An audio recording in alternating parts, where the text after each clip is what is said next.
我剛放下國際救援講座，就在台下看見一枚尋找了10年的兔子髮夾。戴着髮夾的14歲女孩有幼兒胎記，手腕也留着安安小時候的月牙燙傷。我叫出安安的名字，她卻立刻躲到克萊兒身後，死死抓住對方的手。蘇菲哭着指向我說：“媽媽，就是她，她是我夢裡的壞女人。”保全擋在中間，我沒有推開任何人，只隔着人群唱起安安最熟悉的童謠。蘇菲全身發抖，眼淚一下掉了下來，手指也下意識抓緊兔子髮夾。她明明對童謠有反應，卻仍然沒有叫我媽媽，只把自己藏得更深。克萊兒拿出出生證明與親子鑑定，證明蘇菲是她親生女兒。官方報告同時顯示，蘇菲與我沒有任何血緣關係。現場開始有人說我找女兒找瘋了，連陌生孩子都想帶回家。我沒有再靠近，只記住她的胎記、燙傷和聽見童謠時的每個反應。那天我失去接近蘇菲的資格，卻第一次確定安安可能真的還活着。我比對蘇菲的舊照片，發現她們牙上的細小裂痕與安安記錄完全一致。就在我整理資料時，一封匿名郵件送來11秒的診所影片。畫面裡4歲的安安哭着找媽媽，一隻手正把藥杯推到她面前。鏡頭外傳來顧維森的聲音：“先把藥喝完，我們再去找媽媽。”影片最後閃過一句提示，要我查當年隔壁產房出生的女嬰。我冒着違反禁制令的風險約克萊兒見面，沒有指責，只播放那段影片。他看見昏睡的安安後，臉色發白，終於承認自己曾被告知女兒夭折。4年後，顧維森突然把安安與一套完整的新身份文件交到他手中。他聲稱我是非法帶走孩子的代理孕母，要求克萊兒保護親生女兒。克萊兒低聲說：“高雄燈會那晚，是他把昏睡的孩子交給我。”我原本以為他偷走安安，現在才知道2個母親都被同一個男人欺騙。獨立實驗室重新檢驗後，結果仍證明蘇菲與克萊兒有血緣。他和我依舊毫無血緣，這一次再也不能說是官方報告被人篡改。我告訴克萊兒 ，DNA 能證明細胞來源，卻不能刪掉安安叫我媽媽的4年。我們回到舊生殖中心倉庫，在紙本記錄裡找到 A117與 A119 2個編號的植入對象被手寫調換，旁邊還有王曼玲父親的簽名。退休護理師承認，王家曾替富有客戶交換胚胎，再修改出生記錄。我懷胎9月生下的蘇菲，從植入之前就不是我的胚胎。克萊兒當年被宣布死亡的女嬰也沒有夭折，而是被送往美國。那名女嬰沒有正式姓名，只在賬冊上留下代號 M12。我失去的不只有被帶走的安安，還有一個從出生起就被抹掉的親生女兒。蘇菲不是我的血緣開始，卻仍是我養過的孩子。M12則可能還在等人找到。公開聽證一開始，顧維森就拿親子鑑定指控我騷擾無血緣女孩。他要求永久禁制，還說尋人基金會已被我的私人執念濫用。我沒有否認 DNA 結果，而是先承認蘇菲的血緣母親確實是克萊兒。接着我提交完整產檢記錄，證明自己曾懷孕、生產並養育安安4年。A117與 A119賬冊被投上熒幕，2個胚胎編號的調換清清楚楚。克萊兒也公開作證，顧維森曾用非法代理孕母的說法把安安交給他。退休護理師確認，交換發生在植入之前，2名孕婦都不知情。顧維森想靠真實 DNA 切斷我與安安，卻反而證明2個家庭都被欺騙。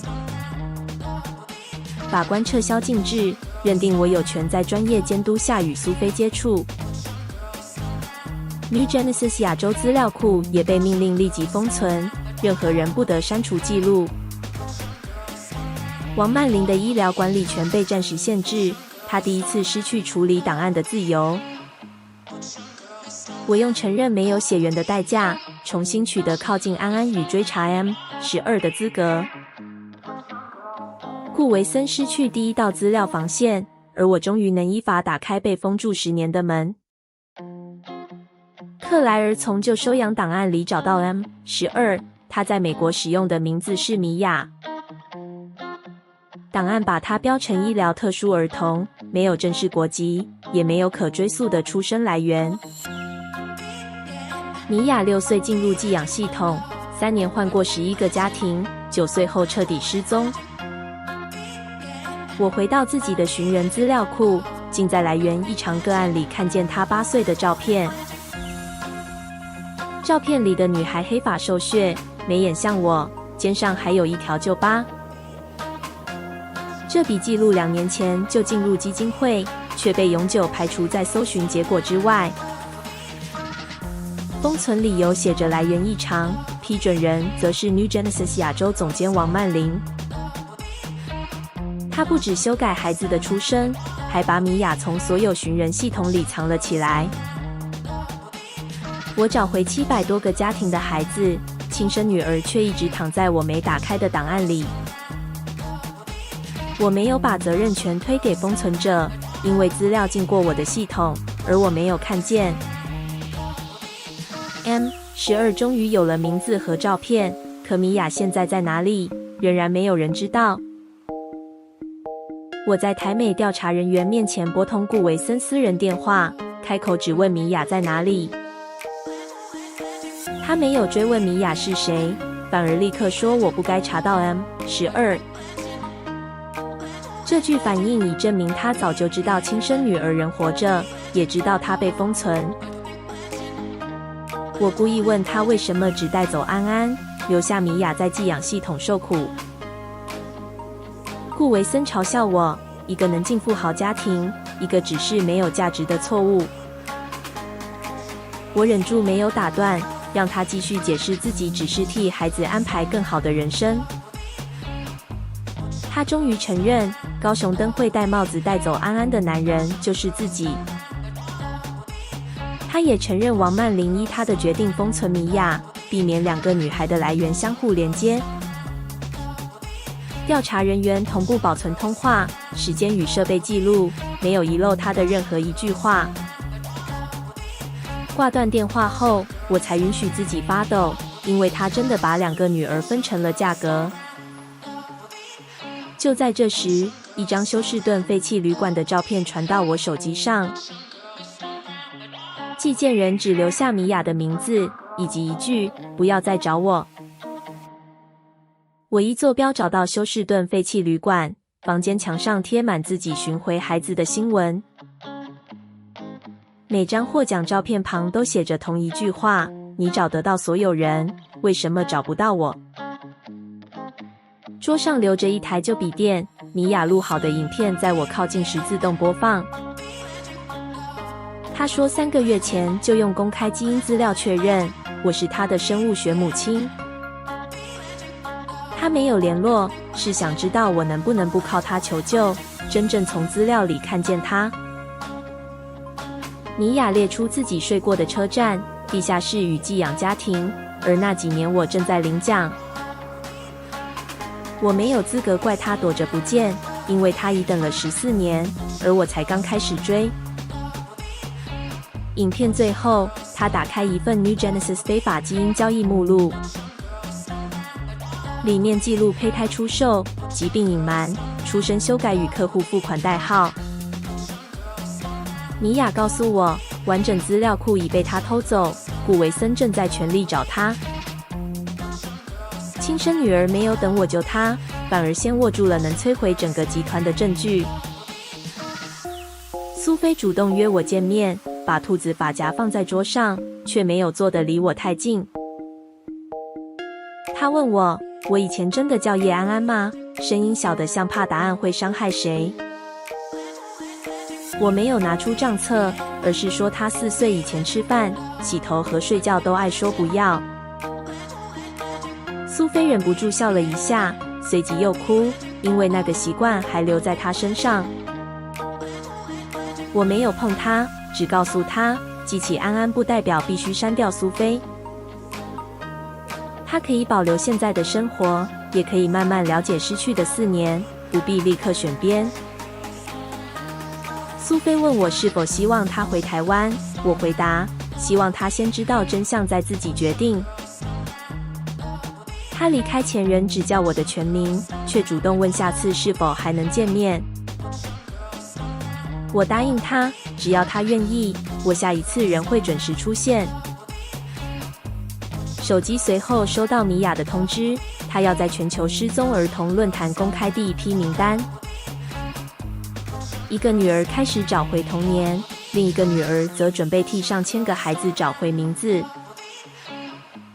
全球失蹤兒童論壇上，顧維森先聲稱換胚指控只是前妻與駭客合謀。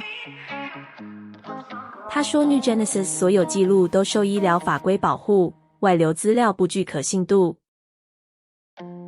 話音未落，會場大熒幕便被米婭接管，上千個兒童代號同時出現，每個代號後面都有付款、胚胎來源、出生修改與封存指令。我提交司法封存的 A17、A19 與 M12 賬冊，逐項核對其中實例。紙本時間，醫師簽名與資料庫指令完全一致，駭客偽造的說法當場崩潰。克萊爾也公開承認，自己當年沒有經過合法程序便接走昏睡的安安。熒幕上的 M12 狀態從無國籍女嬰改回米婭，第一次不再只是病歷代號。多國監管機構立即宣布凍結 New Genesis 營業、跨境資料與主要賬戶。合作醫院暫停新療程，警方也重新啟動上千名孩子的身份調查。顧維森第一次在台上失去笑容，卻仍把米婭稱為竊取隱私的罪犯。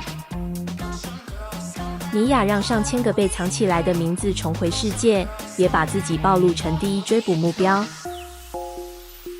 New Genesis 失去全球營運，顧維森則下令不惜代價找到他。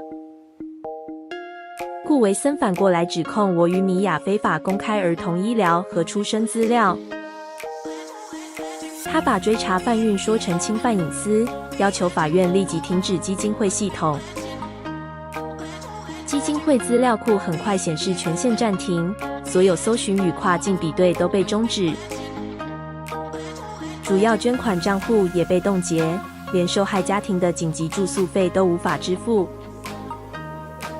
王曼玲趁機命人刪除與 M12 相關的舊收養和醫療記錄。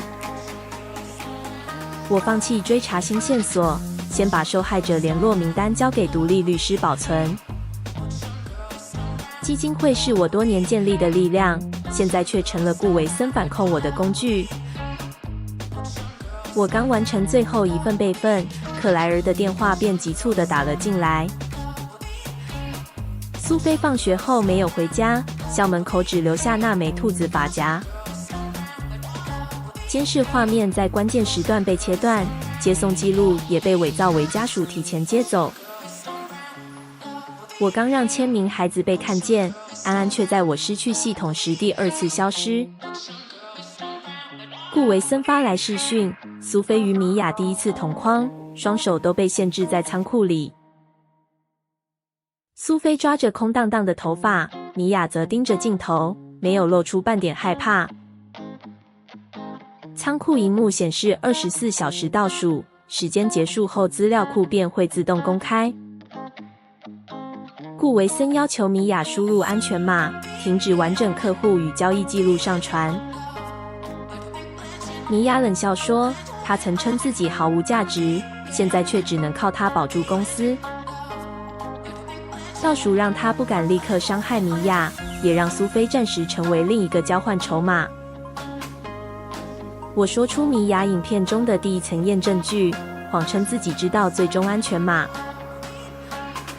顧維森果然改變條件，要求我獨自前往，不准帶調查人員或追蹤設備。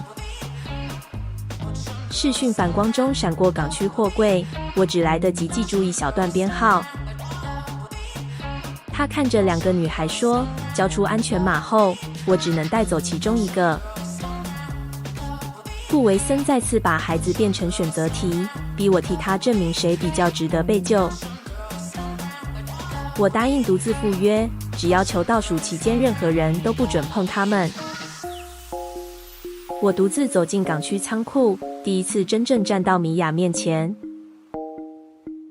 她沒有靠近，只從頭到腳打量我，像在檢查一個遲到14年的陌生人。米婭列出自己睡過的車站、寄養家庭與地下室，問我那時在做什麼。那幾年我正在電視上領獎，告訴所有家庭，只要不放棄就能找到孩子。我沒有解釋資料被封存，只承認自己沒有找到他。米婭冷聲說：“道歉是找到人後最便宜的東西。”蘇菲想替我說話，米婭卻問他：“被找了10年，是不是就比較值得被愛？”顧維森把兩個女孩推到我面前，要求我現在選一個，交出安全碼，他就放走我選中的人，另一個則繼續留在倉庫。我看着蘇菲，又看着米婭，最後回答：“我不選。”顧維森收走我的定位設備，也取消了原本可以交換一人的條件。基金會仍被停權，警方還沒鎖定位置，倒數卻只剩數小時。我沒有救出任何一個女兒，也沒有得到米婭一絲信任。我只保住了一件事，沒讓顧維森替我們決定哪個孩子比較重要。我不再對米婭說自己是她媽媽，只請她聽完一個公開承諾。即使我們都活着離開，我也不要求她改姓，回台灣或叫我媽媽。司法親子鑑定只能用來恢復身份，不能自動替我取得她的監護權。我也承諾蘇菲可以同時保留克萊兒、蘇菲與葉安安兩段人生。他們不需要選一個母親，也不需要回到失蹤以前證明結局圓滿。我把資料如何公開，哪些孩子資訊應被遮蔽的決定交給米婭。他盯着我問：救出人後會不會拿 DNA 逼他回家？我回答：你不用叫我媽媽，也不用跟我回去。米婭第一次停止嘲諷，只要求我以後每一個承諾都留下公開記錄。顧維森離開倉庫後，他悄悄把自動公開倒數改成20分鐘。我放棄認領孩子的權利，終於換到親生女兒第一次與我並肩選擇。米婭把倉庫聲音接入受害者聯盟頻道，要求我先說自己錯在哪裡。我承認曾把尋找安安變成自己不能失敗的證明，卻沒有看見米婭。我救回很多孩子，也因此相信自己的方法不會漏掉真正需要的人。克萊兒透過視訊承認，他當年太想要女兒，才相信沒有合法程序的男人。他沒有把責任推給顧維森，願意拿家族名聲與財產承擔後果。我們共同承諾，姓名、國籍、賠償與家庭選擇都必須讓孩子參與。大人不能再用保護之名，替被交換的孩子決定應該知道多少真相。受害家庭原本各自談判，聽完後開始共同審查 New Genesis 和解條件。顧維森提出巨額保密金，要求封存附有客戶姓名與完整胚胎來源。多數家庭當場按下拒絕，不再接受用金錢換孩子，永久沉默。我們失去完美母親的形象，卻讓受害孩子第一次成為共同決策者。米婭要求先遮去未成年孩子姓名，只保留成年人付款與操作指令。受害者聯盟把交易代號與封存賬冊逐項核對，避免把無辜孩子再次公開。A117、A119 與 M12 都能對上付款，遺失簽名與出生修改時間。更多記錄顯示，富豪、企業家與政治人物曾購買胚胎或隱藏遺傳疾病。完整姓名沒有交給媒體，而是直接送往監管與司法單位封存。米婭用曾經販售孩子的資料，反過來鎖定真正應該承擔責任的成年人。多家合作醫院宣布終止 New Genesis 生殖與身份服務。銀行也凍結集團核心資產，以及與非法交易相連的客戶信託。顧維森原本準備轉移的資金全部停在賬戶裡，再也不能匯出。他失去醫院、銀行和客戶保護，只剩全球聽證還能替自己辯解。王曼玲則被推到前面，準備替王家與丈夫承擔所有醫療操作。孩子的姓名沒有被拿來換流量，反派的公司與資產卻被一層層抽空。蘇菲重新拿起兔子髮夾，告訴我自己想起失蹤夜的一部分畫面。她記得燈會要背，也記得自己哭着抓緊髮夾，不肯跟陌生男人走。她也確認4歲以前真的叫葉安安，童謠不是我刻意灌輸的假記憶。我以為他會把髮夾交給我保管，他卻把它緊緊握回掌心。蘇菲說，他證明我的記憶，不代表誰擁有我。他不願讓童年證物變成任何一位母親取得他的所有權證書。克萊爾與我都答應，不替他回答應該使用哪個名字或跟誰生活。蘇菲決定保留現在的名字，也把葉安安正式加入身份文件。新的申請表上寫着蘇菲·葉安安，沒有要求她刪掉任何一段人生。她還要求親自出席全球聽證，回答所有人最想替她回答的問題。兔子髮夾曾是我認回女兒的唯一希望，現在成了她選擇自己的象徵。全球生殖產業聽證開始後，顧維森把 New Genesis 稱為修正家庭錯配的機構。他否認人口販運，宣稱自己只是把孩子送到更適合的家庭。顧維森展示蘇菲的名校、語言能力與信託基金，證明自己的選擇正確。他還暗示我只能提供普通生活，不應為了母愛破壞孩子前途。王曼玲坐在亞洲醫療代表席，聲稱換胚只是父親個人的歷史違規。他準備把所有操作責任推給死人與基層人員，繼續保住醫療資格。顧維森再次問我，蘇菲與米婭哪一個才是真正的女兒？我沒有回答，只讓他的問題完整留在全球聽證記錄中。他當眾說，孩子應由有能力的人安排，而不是由生產或養育決定。後台的米婭按下完整資料公開倒數，最後一層交易記錄開始解密。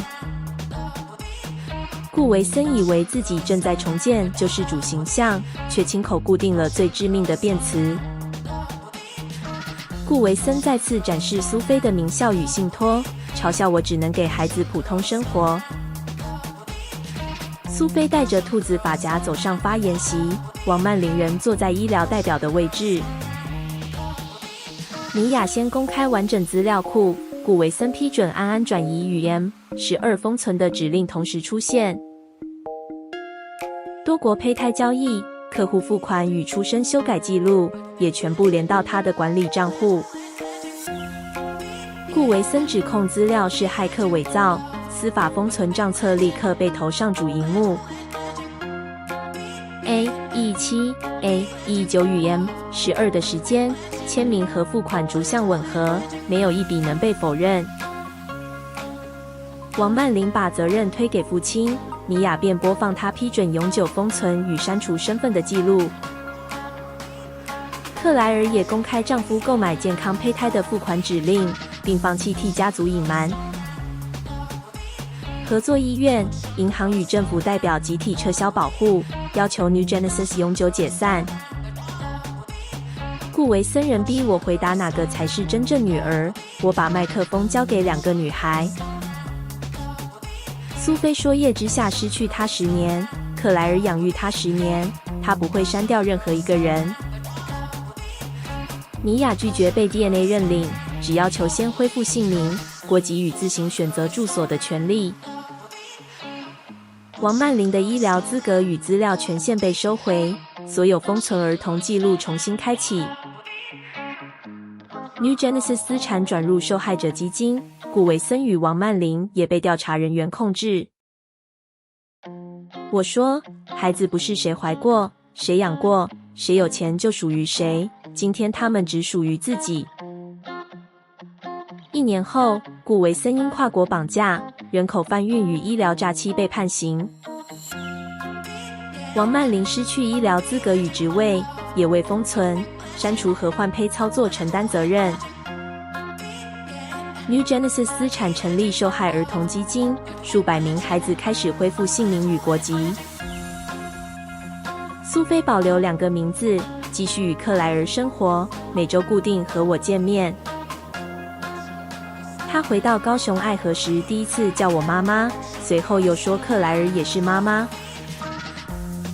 我沒有要求她改口，只答應永遠不讓任何人逼她選一個。米婭完成司法親子鑑定，只為取得合法身份與大學申請資格。鑑定原件由她自己保管，我也沒有要求她改姓或跟我回台灣。她退回我準備的14份補償禮物，只留下1本空白相簿。相簿第1頁寫着：從這一天開始算。基金會改名為“讓她選擇”，不再把帶孩子回家當成唯一成功。米婭在緊急聯絡人欄寫下我的名字，關係只有5個字：會接電話的人。